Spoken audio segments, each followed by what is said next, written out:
In this video, I'm going to talk about what is happening in Afghanistan at the moment from everything that I've read and been listening to, and I'm going to put it together in a really simple, easy to understand way for you if you want to know what's going on. As you would have heard over the past week, the US troops have withdrawn from Afghanistan and the Taliban have seized control of Kabul. The US went into Afghanistan in 2001 in response to the Al-Qaeda attacks on the US.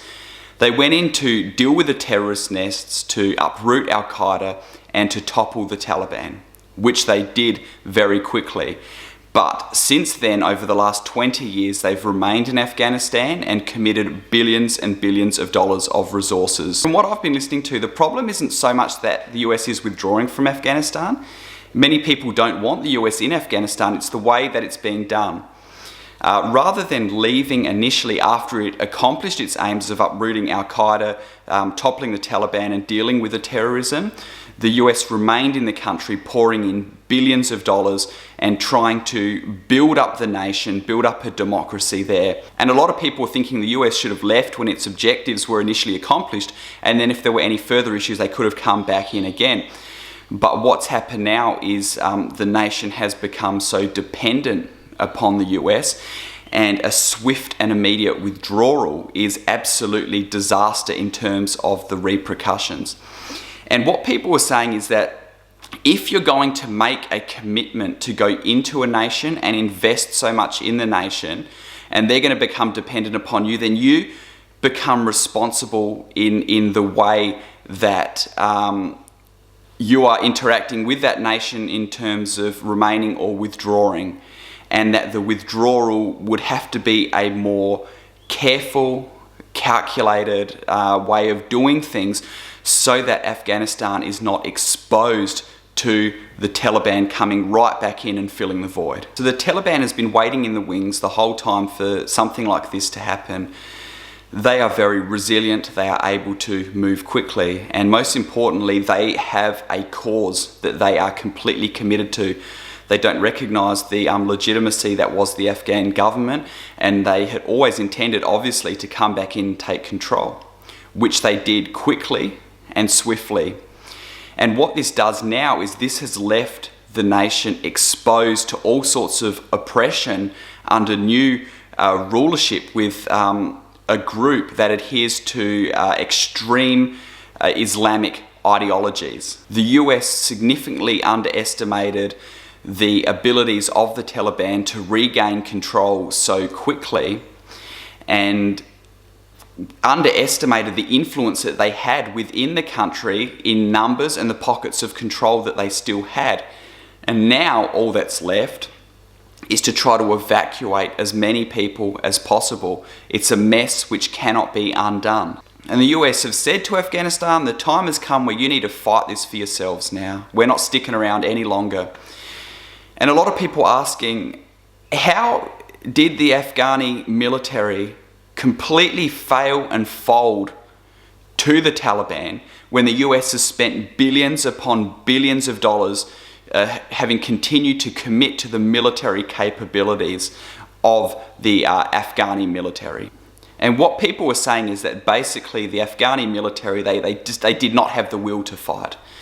There's a lot of corruption going on in the government, there's a lot of discontent, there's a lot of unrest, and even soldiers are putting on civilian clothing and fleeing, people surrendering, and basically just saying that the level of disillusionment, the lack of a united cause, just gave them no will to actually stand against the Taliban when they came against them. So it was a complete debacle, and the Afghani president fled the country.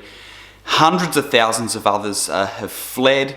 They're displaced, they're homeless at the moment, and they are fearing the oppression that is going to come under the extreme Islamic rulership of the Taliban. Once again, this country will become a safe haven for terrorists, and people are trying to flee the country. There were even tragic scenes of people hanging on to the outside of airplanes taking off to try to get out of the country. That's how desperate they are.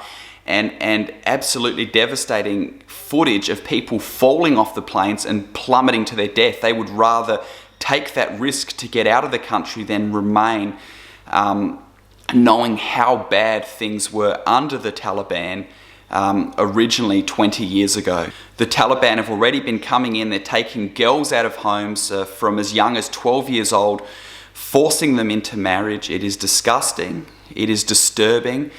And people were seeing things starting to return to what it was like from 1996 when the Taliban seized control to 2001 when the US entered in. And having experienced so many freedoms over the last 20 years compared to the times before that, there's now great fears of these freedoms being eroded. We see that back when the Taliban was ruling, girls over the age of 10 were not allowed to receive education. There were strict religious dress codes. There was no television allowed, and public executions and stonings were commonplace. And now with the Taliban back in control, we are going to see them starting to move towards that direction. And this is why people are so desperate and fearful to get out of this country. So some incredible statistics here that before 2001, 9,000 girls were in education. Today it's 3.3 million. And we have seen women rise to all sorts of positions and involvement within society, which sadly these freedoms look like they're going to be eroded. We see human rights violations arising, women's rights being eroded, with the group already saying that women's rights will only be in line with Islamic law. And we see hundreds of thousands of people in the population requiring humanitarian aid, with a struggle to get this humanitarian aid to these people. So some of the other consequences that are being faced in the nation is that the translators over there are facing possible execution, pastors are facing death, martyrdom for their faith, and severe oppression and persecution is going to come against the Christian religious minority groups that are over there.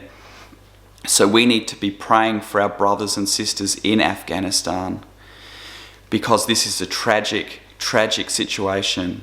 In the West, we have seen society move towards a secular worldview, decline rapidly in terms of morality, and adopt a number of ideologies which are divisive and antithetical to the gospel.